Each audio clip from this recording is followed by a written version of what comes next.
So I have received some more packages. Some of them are Christmas, some of them are collections, some of them are just other items. Just love all the stamps they put on from foreign countries. You can see I've already opened this one to tear off my address because you guys don't even know where I live. Anyway, so another unboxing video. This one's from Ukraine. It still says it's sitting at their post office. Even right now on eBay, it says it's still sitting at the post office in Ukraine waiting to be shipped out. It's here, so I am quite happy. Nice amount of bubble wrap. And a nice little, I call them Fibula brooch. A clasp for a robe, basically. It's been refurbished, so we say, so the leaf or arrow-shaped piece is original. And then the spring and stuff is modern, so it can be used again to clasp a cloak once I get one.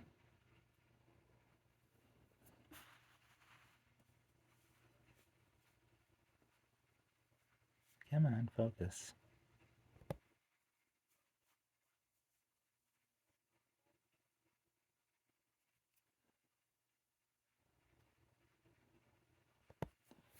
Okay, that's artifact number one. Here we have a nice, solid feeling package, which I've also partially opened to make it easier. And it should contain ancient pottery. Beautifully double boxed inside. Beautiful thick bubble wrap. And there should be more bubble wrap within it.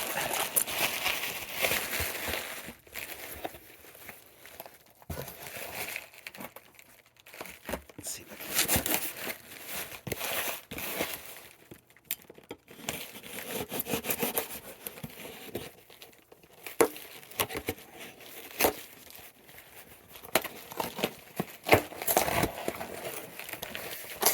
Yep. Beautifully packed. 100% A+. Thick bubble wrap, double box, more bubble wrap.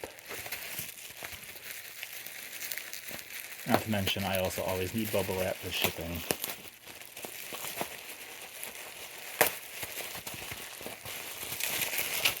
Nicely taped, not too tight, not too loose. The seller always did a great job.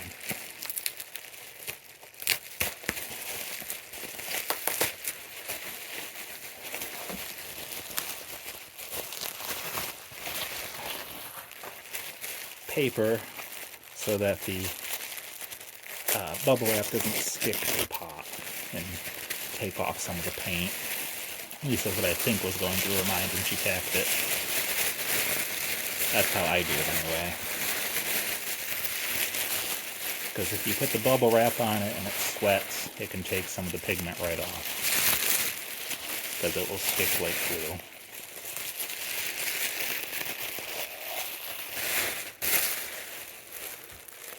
Just your standard Indus seed pot or whatever jar.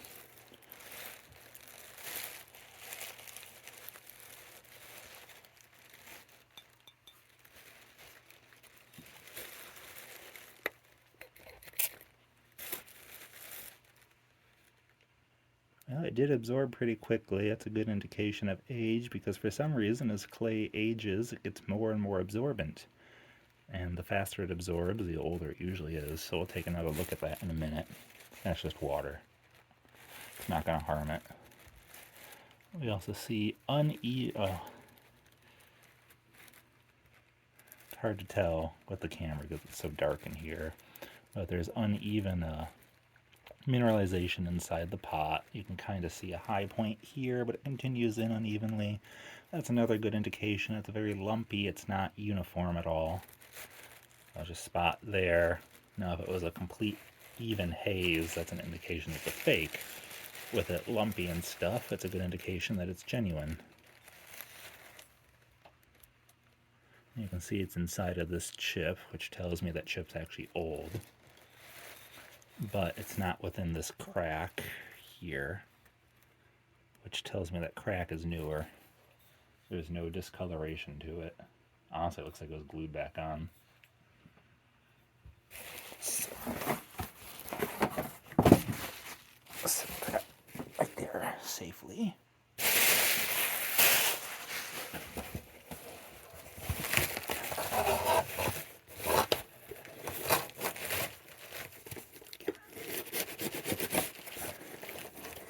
Just so well packed. This is always a thrill in itself to see something well packed thoughtfully.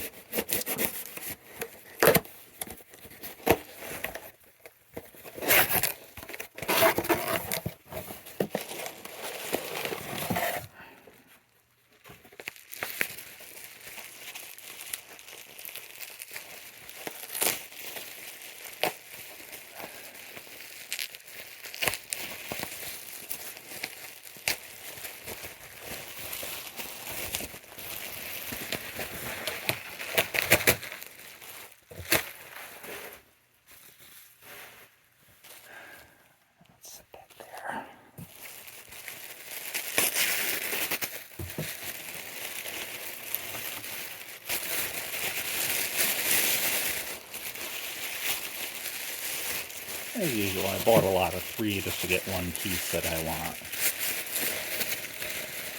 Not this one either, but the next one. Again, another pretty standard Indus pot, nothing special.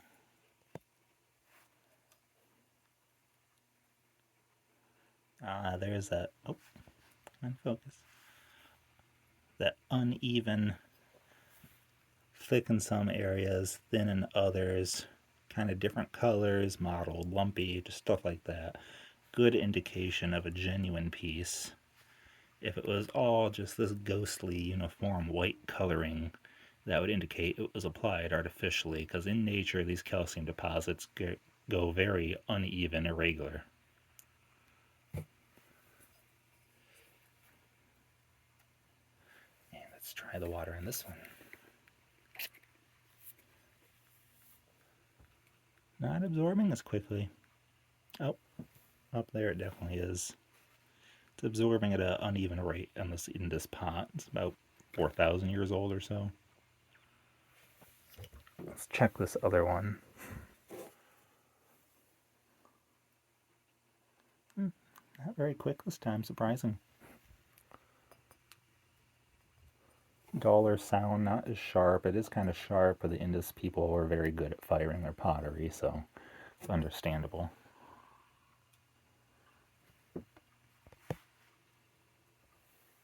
Okay.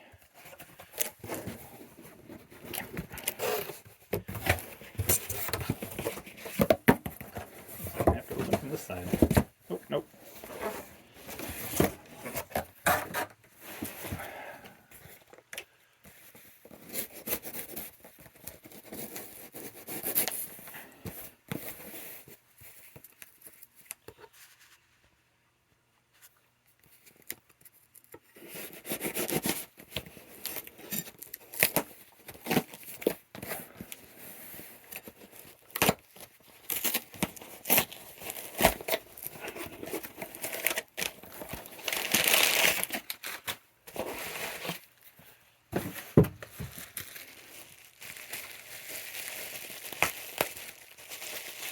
This would be the piece that I wanted. Honestly, I didn't really even look at the other pictures of the other items. Is this the one piece? It was, I believe, misdescribed. So the attribution is incorrect.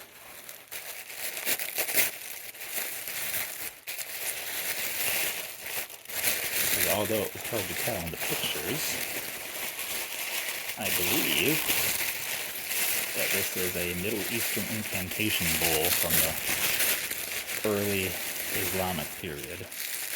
So it would have been buried under the corner posts of a house or around a cemetery to trap evil spirits.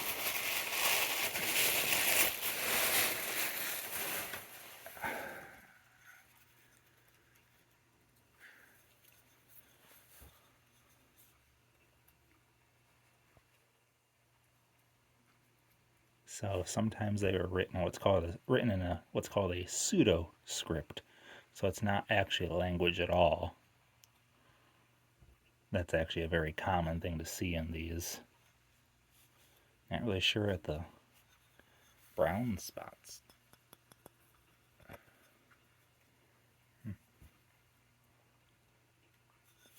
I don't know what those brown spots are.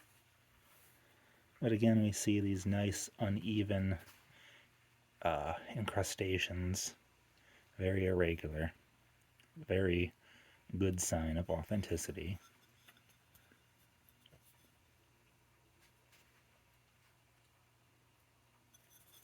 I thought it was a handle, but now I'm really not sure what to think. I mean, they're just so strange.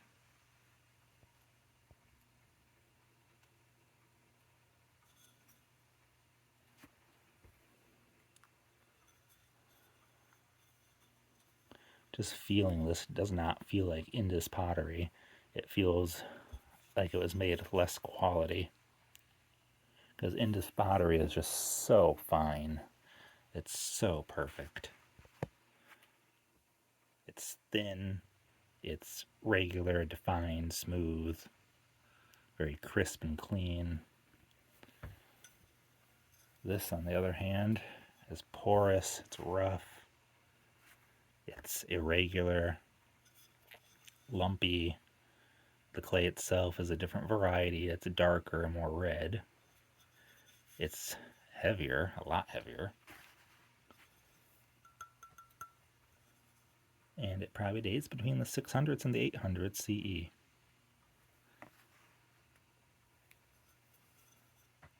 So that's an exciting and rare piece. The other two I'm just going to sell.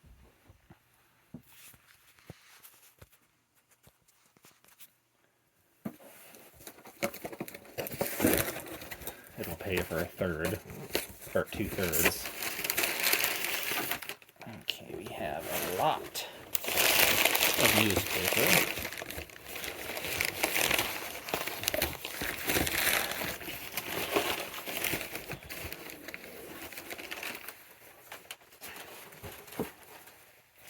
And a shop towel? Maybe? I'm not really sure. Honestly, it almost feels like medical grade, like it's for a child or something. No bubble wrap so far. It's so hard to cut through. I'm trying to do it slowly and controlled so I don't slip at this knife.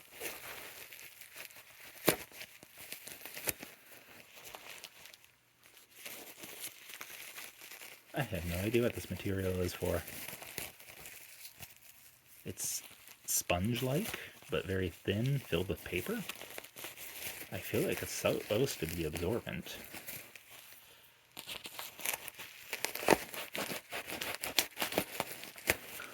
Does not cut easily. That is an interesting material.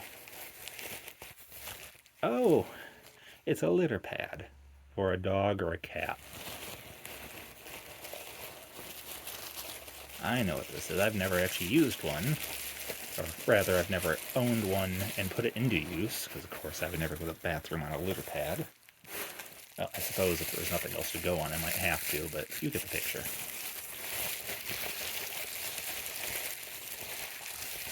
We got this one for an excellent price, because so many of these are fake, but this one appeared genuine and in excellent condition.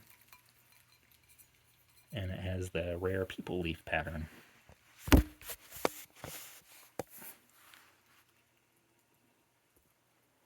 Well, it's not particularly rare, but it's usually heavily faked.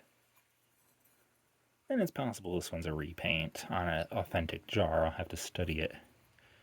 You know, just seeing that smudge, that would not be a very good repaint, so that's possible. And we have manganese deposits, so that's always a good sign. Appears to be on top of the paint. The chip on the bottom's modern. There's no discoloration, staining, dirt, incrustations, or anything like that on it. So that was a shame, really. because even though I'm touching these things, I know what I'm doing. My hands are completely degreased, de-oiled, perfectly clean, and it's not like I'm rubbing the face.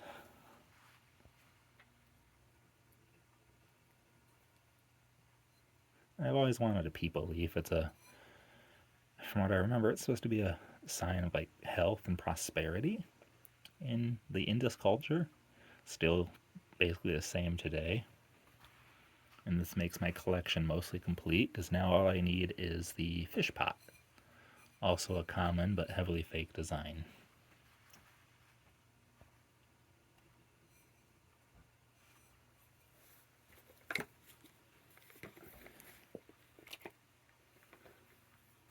Come back to that in a second.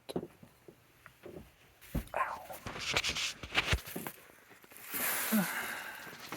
And yes, this is a antique blanket. It's a carriage blanket for keeping you warm in the winter. It's a fascinating pattern.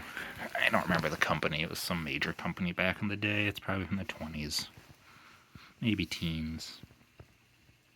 We see the water has completely absorbed. The water has also completely absorbed.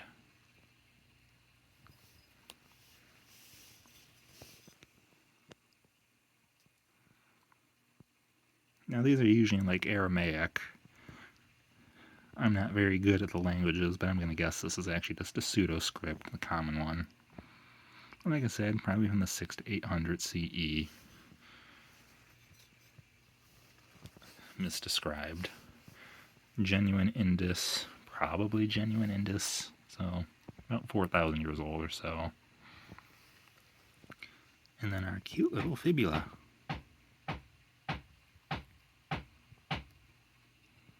There's furniture repair going on downstairs, so that's the noise. We have a very industrious property.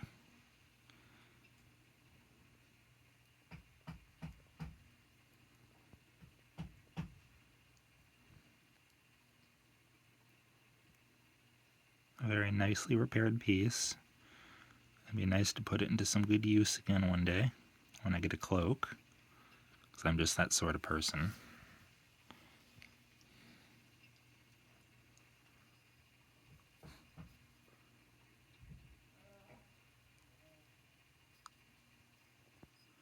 Actually, a lot of this will come off.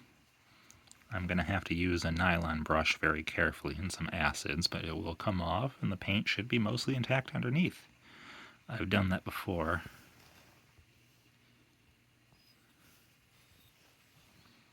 Also a modern break up here, so this piece has been lost.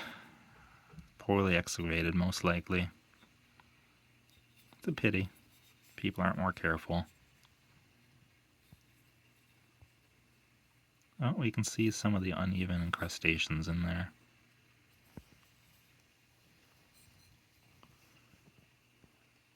Very little incrustations. It's possible it's been cleaned already.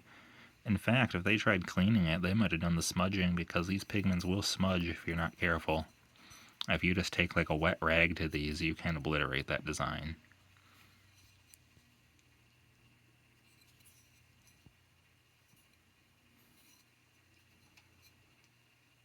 But these polychrome pieces are always nice to add to the collection. Eventually I'll upgrade my complete collection.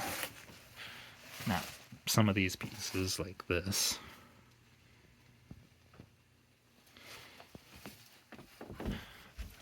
But some of my other pieces, like that nice seed pot back there, would be nice to have in polychrome. That piece, which it is polychrome, but I had to basically glaze it because it was solid white incrustation. You couldn't see any colors. You could barely tell. There was even texture. Those circles are actually raised. And the only way to keep the white from coming back, the calcium blooms, was to basically clear coat it. And it is removable. It's all archival quality.